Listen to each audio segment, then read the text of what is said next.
Assalamualaikum warahmatullahi wabarakatuh. Alhamdulillahirrahmanirrahim.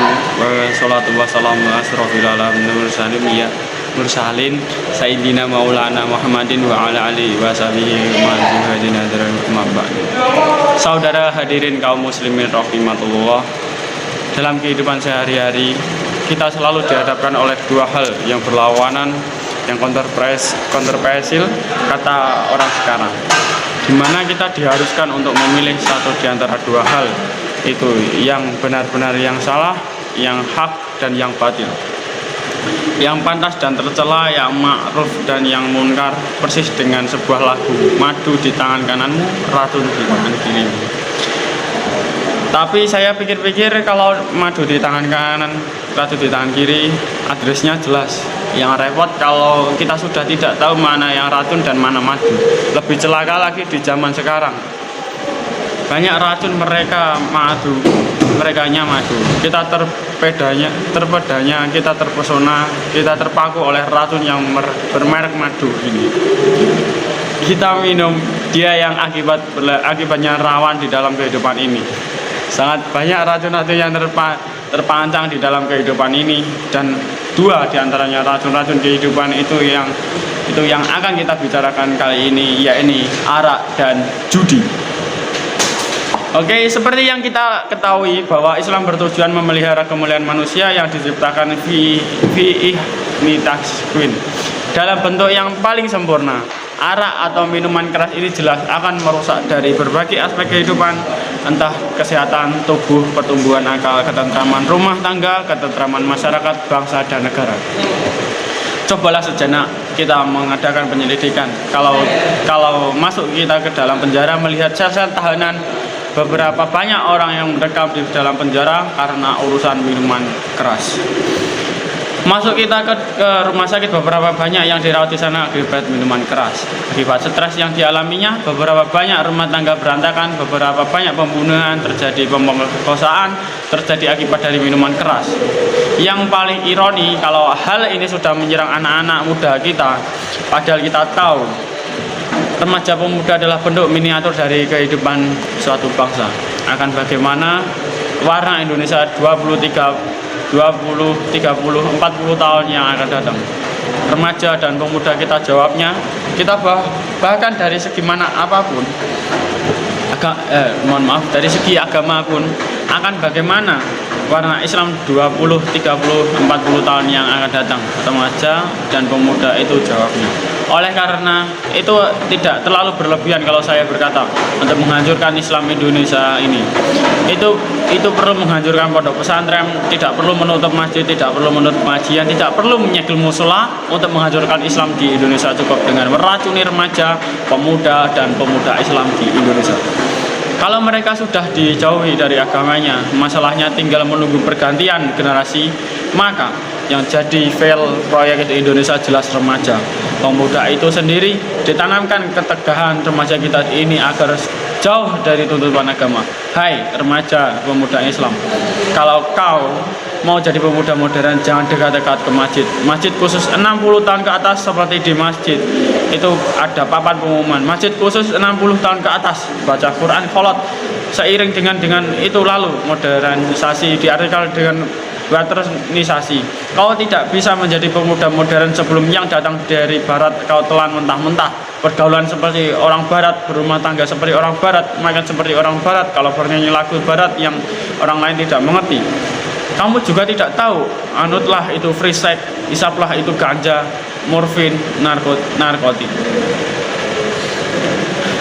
Jika kalau kita sudah terlena dengan hal-hal itu, maka kehancuran suatu bangsa sudah mulai terjadi. Penyakit minuman keras ini bukan penyakit di zaman ini. Masyarakat jahiliyah yang dihadapi Rasulullah SAW 14 abad yang lalu juga masyarakatnya yang kemaruk dengan minuman keras. Masyarakat jahiliyah kalau sudah mabuk bukan diminum saja, tapi mereka mandi pakai arak. Sistem pendidikan yang yang disampaikan Islam sangat bijaksana. Mula-mula diberikan gambaran bahwa arak itu walaupun ada manfaatnya, tapi bahayanya lebih besar dari manfaatnya. Diperingatkan jangan mendekati sholat kalau dalam keadaan mabuk. Pada saat kondisi imam sudah memungkinkan, kemudian Yang pertama, diperingatkan bahwa arak itu najis, perbuatan setan dijauhi. Yang paling ironi saat ini racun mereknya madu. Kadang-kadang kita terbuai oleh iklan yang tidak mendidik. Umpamanya, Anda ingin modern, majulah bersama minuman ini. Modern itu diukur dengan minuman. Yang jadi korban akhirnya remaja, pemuda dan pemudi kita. Sebuah analisa dari Rasulullah SAW, beliau bersabda, Innama nasirati sa'ah. Sesungguhnya di antara tanda-tanda kiamat hancurnya sendi-sendi sosial, maksiat merajalela, mangkrut menjadi. Yang kedua, jadi yang mangkrut dianggap mungkar, yang mungkar dianggap makruh.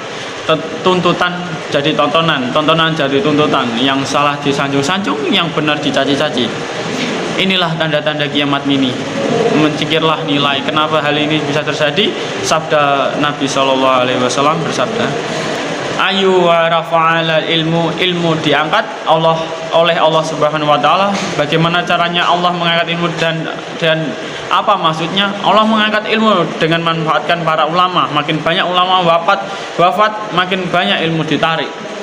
Minat atau keinginan orang untuk belajar agama itu sudah mulai berkurang. Kalau sudah muncul kelompok semacam ini, artinya agama sudah dipojokkan ke sudut-sudut kehidupan. Agama hanya sekedar dekorasi, agama hanya sekedar seminar, kongres muktar. Tapi agama itu realitas dalam kehidupan itu tidak pernah terwujud apabila kedua tersebut di atas sudah. Maka ajaran agama sudah tidak didengungkan orang. Dikala itu muncul yang ketiga, wa yuzahar jahulun. Muncullah kebodohan. Nampak kebodohan di mana-mana, muncul keinginan bahwa masyarakat ingin hidup dengan kaidah sebuah sebab boleh. Tidak ada halal, tidak ada haram, tidak ada hak dan tidak ada batil. Semua serba boleh. Apabila semua itu terjadi, muncullah apa yang dianalisa oleh Nabi SAW. Wa ya afsu azina. Zina dikerjakan berterang-terangan. Orang tidak punya malu, rahasia pribadi diumbar-umbar di depan publik seperti perempuan. Muka tembok, punya kuping terkerbau, punya kulit badak. Bukanlah realita dalam kehidupan. Berapa banyak gadis kecil jadi korban, anak di bawah umur mendapatkan perlakuan amora sehingga mengalami ketragisan, hamil di luar nikah, melahirkan anak haram, dimasukkan ke kantong plastik, dibuang ke tempat sampah. Kalau hal ini sudah terjadi, muncullah efek yang kedua, wa yusrabal khamar. Arak atau minuman keras menjadi kebanggaan anak muda belum nyohor kalau belum bisa mabuk. Yang tidak mabuk dianggap kolot, dianggap kampungan kalau yang hancur kehidupan pribadi. Tapi kalau sudah menyangkut masa depan masyarakat generasi muda lah, masa depan suatu bangsa. Begitu kerasnya Islam ini melarang minuman keras. Bukan hanya meminum, tapi menjualnya, mengedarkannya, bekerja di tempat pembuatan minuman keras. Diriwayatkan oleh Abu Daud dan Tirmizi, Nabi bersabda, ma asharaka tasiruhu wa huliluhu haramun.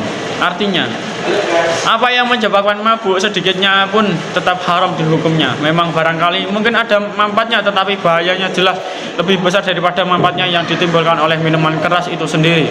Dalam hadis lain Nabi bersabda, man khana yahumil bilillahi yaumil akhiri wala yahud udu alal ma'itahanin tadarun alaiya hamr. Artinya, siapa yang beriman kepada Allah Subhanahu wa taala dan beriman kepada hari akhirat, dilarang duduk dalam suatu pertemuan yang di dalam pertemuan itu diedarkan minuman keras. Masuk dalam acara itu seperti tidak diperkenankan. Kenapa?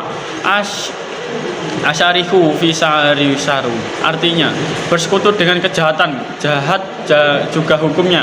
Efek mabuk antaranya, dalam keadaan mabuk orang sudah tidak bisa berpikir secara sehat, daya kontrol hilang.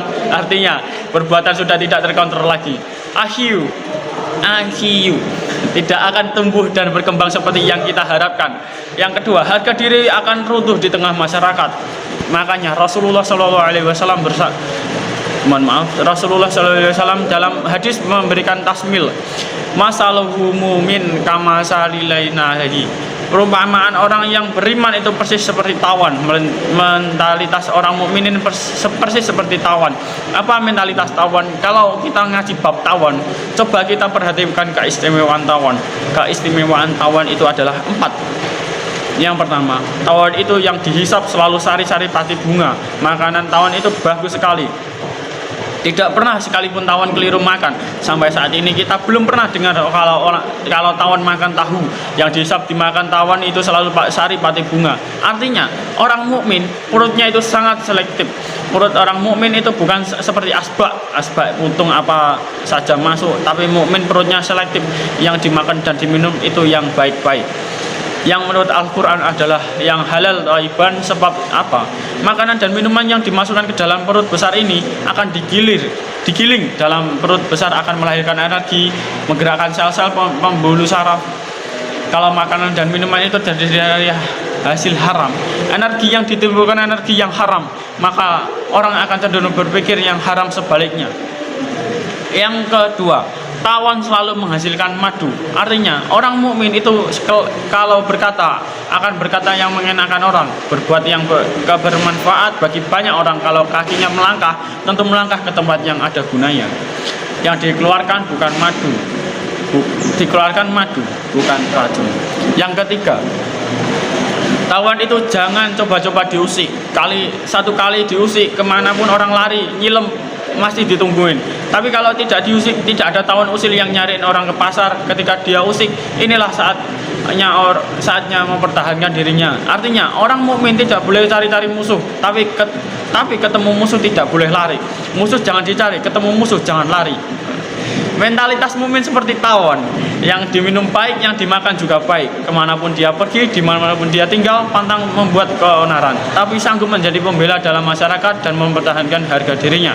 Kalau konteksnya dan apa yang sedang kita bicarakan, minumlah minuman keras seperti yang dijelaskan tadi. Kita kadang-kadang salah pilih, tertipu oleh racun yang bermerek madu, dan minuman empuk nyari yang keras. Salah pilih, ketahuan orang bikin pil buat anjing, manusia yang telan, akhirnya miring kayak anjing. Saudara-saudara kaum muslimin, mari kita renungi surat An-Nisa ayat 140.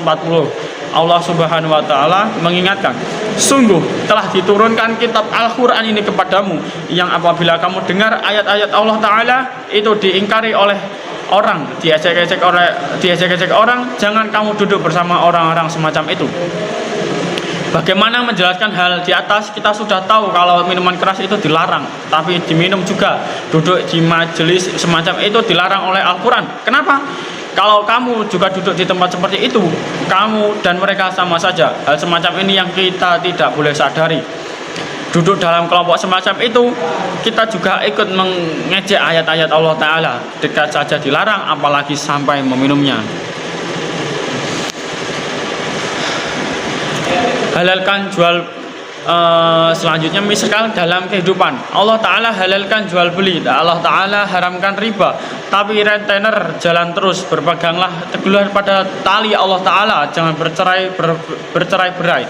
Tapi sesama muslim berlototlah jalan terus. Tidak heran kalau orang bilang di bawah mengamalkan ayat kursi, setelah sampai atas ayat hilang tinggal kursinya goyang terus. Perjalanan panjang memang kita saatnya menunggal dengan Al-Quran ini. Tapi prosesnya kita harus mulai dari sekarang. Entah kapan proses ini selesai, itu bukan masalah. Yang terpenting kita harus memulai memahaminya dan dijadikan suri tauladan di dalam kehidupan sehari-hari. Itulah yang diharapkan. Karena kerasnya pelarangan minuman keras ini, pernah suatu hari seorang melapor kepada Khalifah Umar bin Abdul Aziz bahwa ada sekelompok orang yang sedang berkumpul meminum minuman keras.